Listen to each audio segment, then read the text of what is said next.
തലയിലെ ആദ്യത്തെ വെള്ളിനൂൽ കാണുമ്പോൾ പലരുടെയും മനസ്സിൽ ആദ്യം ഓടിയെത്തുക പ്രായമാവുകയാണല്ലോ എന്ന ആശങ്കയായിരിക്കുമല്ലേ. ഉടൻ തന്നെ ഏതെങ്കിലും ബ്യൂട്ടി പാർലറുകളിലേക്കോ അല്ലെങ്കിൽ അടുത്തുള്ള കടകളിലേക്കോ ഓടി മുടി കറുപ്പിക്കാനുള്ള കെമിക്കലുകൾ തേടുന്നതാണ് നമ്മുടെ പൊതുസമൂഹത്തിൽ കണ്ടുവരുന്ന സാധാരണ പതിവ്. അകാല നരയായാലും പ്രായത്തിൻ്റെതായ നരയായാലും അവ മറ്റുള്ളവരുടെ കണ്ണിൽപ്പെടാതെ എങ്ങനെയെങ്കിലും മറച്ചു വെക്കേണ്ടതാണെന്ന ഒരു ചിന്താരീതി നമ്മുടെ ചുറ്റുപാടുകളും കോടിക്കണക്കിന് രൂപയുടെ വിറ്റുവരവുള്ള സൗന്ദര്യവർദ്ധക വിപണികളും നമ്മെ ബോധപൂർവം പഠിപ്പിച്ചു വച്ചിട്ടുണ്ട്.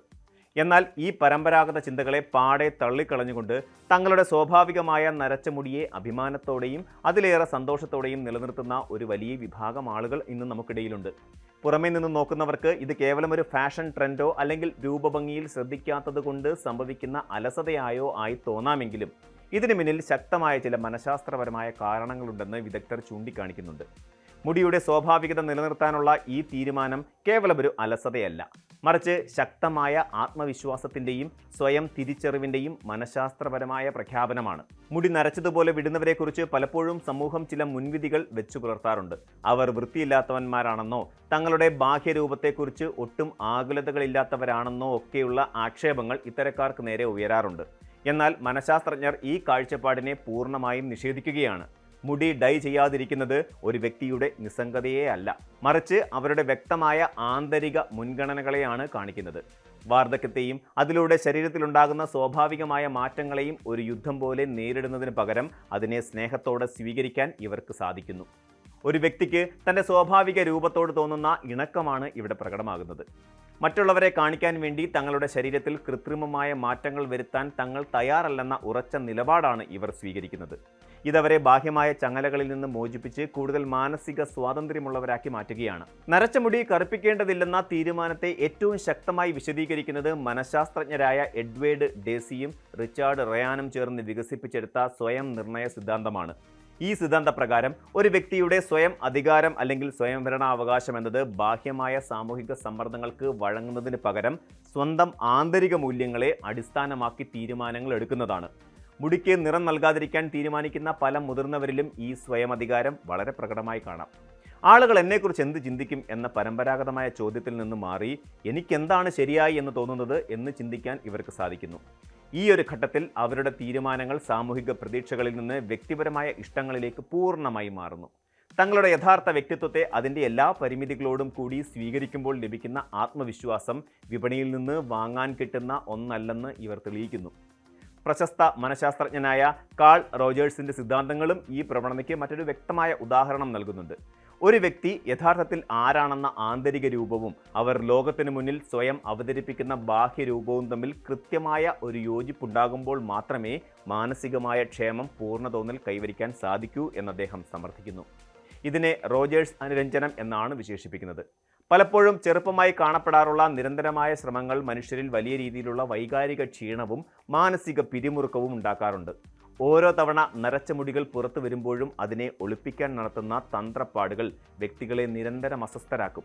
എന്നാൽ തങ്ങളുടെ പ്രകൃതിദത്തമായ രൂപത്തെ മാറ്റമില്ലാതെ നിലനിർത്താൻ തീരുമാനിക്കുന്നതോടെ ഈ വൈകാരിക പിരിമുറുക്കം പൂർണ്ണമായും ഇല്ലാതാവുകയാണ് ചെയ്യുന്നത്.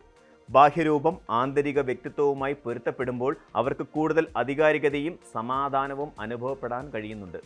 ലോറ കാൾസ്റ്ററിൻ്റെ വികസിപ്പിച്ചെടുത്ത സാമൂഹിക വൈകാരിക തെരഞ്ഞെടുപ്പ് സിദ്ധാന്തമനുസരിച്ച് പ്രായം കൂടുന്തോറും മനുഷ്യരുടെ മുൻഗണനകളിൽ വലിയ മാറ്റങ്ങൾ സംഭവിക്കുന്നു. ചെറുപ്പകാലത്ത് ബാഹ്യമായ അംഗീകാരങ്ങൾക്കും മറ്റുള്ളവരുടെ പ്രശംസകൾക്കും വേണ്ടി ഓടി നടക്കുന്ന മനുഷ്യർ പ്രായം പക്വമാകുമ്പോൾ വൈകാരികമായി അർത്ഥവത്തായ അനുഭവങ്ങളിലേക്ക് തങ്ങളുടെ ശ്രദ്ധ കേന്ദ്രീകരിക്കാൻ തുടങ്ങും. ഈ ഘട്ടത്തിൽ തങ്ങളുടെ ഊർജവും സമയവും പണവുമെല്ലാം കൂടുതൽ വിലപ്പെട്ടതാണെന്ന് അവർ തിരിച്ചറിയുന്നു.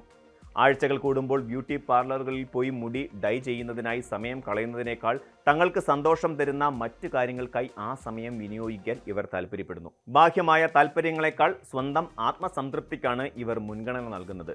ഇത് അവരുടെ മാനസികാരോഗ്യത്തെ പോസിറ്റീവായി സ്വാധീനിക്കുകയും ജീവിതത്തിൽ കൂടുതൽ സമാധാനം നൽകുകയും ചെയ്യുന്നു. ഇന്ന് ലോകമെമ്പാടും പ്രകൃതിദത്തമായ വാർദ്ധക്യത്തെ ആഘോഷിക്കുന്ന ഒരു വലിയ സംസ്കാരം രൂപപ്പെട്ടു വരുന്നുണ്ട്. മുൻകാലങ്ങളിൽ കോർപ്പറേറ്റ് മേഖലകളിൽ നരച്ച മുടിയുള്ളവരെ പ്രായമായവരായി കണ്ട് മാറ്റി നിർത്തുന്ന പ്രവണത ഉണ്ടായിരുന്നുവെങ്കിൽ ഇന്ന് സ്ഥിതി തികച്ചും വ്യത്യസ്തമാണ്. കോർപ്പറേറ്റ് പരിതസ്ഥിതികളിൽ ഉയർന്ന പദവികൾ അലങ്കരിക്കുന്ന പ്രൊഫഷണലുകൾ തങ്ങളുടെ നരച്ച മുടിയെ ഒരു നെഗറ്റീവ് ഘടകമായി കാണുന്നില്ല. പകരം അത് തങ്ങളുടെ അനുഭവ സമ്പത്തിൻ്റെയും പക്വതയുടെയും പ്രതീകമായി അവർ അഭിമാനത്തോടെ കൊണ്ട് നടക്കുന്നു.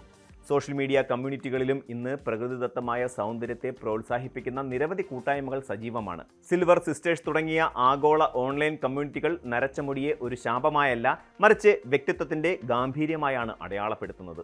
നരച്ച മുടി എന്നത് കേവലം പ്രായമാകുന്നതിന്റെ ലക്ഷണമായി മാത്രമല്ല, മറിച്ച് ഒരു വ്യക്തിയുടെ ആധികാരികതയുടെയും അതുപോലെ സ്വാതന്ത്ര്യത്തിന്റെയും അടയാളമായി മാറുന്ന കാഴ്ചയാണ് ഇന്ന് നാം കാണുന്നത്.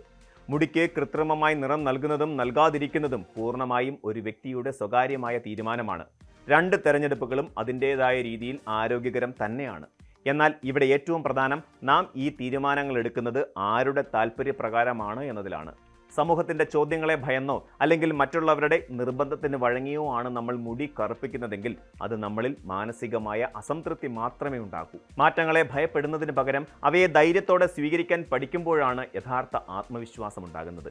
ചെറുപ്പമായി കാണപ്പെടുന്നതിൽ നിന്നും മാത്രമല്ല ആത്മവിശ്വാസം ഉണ്ടാകുന്നത്, മറിച്ച് നമ്മൾ ആരാണോ അങ്ങനെ തന്നെ ലോകത്തിന് മുന്നിൽ നിൽക്കാൻ സാധിക്കുന്നതിലാണ് യഥാർത്ഥ സ്വാതന്ത്ര്യം അടങ്ങിയിരിക്കുന്നത്. അതിനാൽ വെള്ളിനൂലുകളെ മറച്ചു പിടിക്കാതിരിക്കുന്നവരുടെ മനസ്സ് യഥാർത്ഥത്തിൽ വ്യക്തമാക്കുന്നത് അവരുടെ ആന്തരിക കരുത്തിനെയാണ്. കൂടുതൽ വാർത്തകൾക്ക് news 18 Keralam YouTube channel subscribe ചെയ്യുക.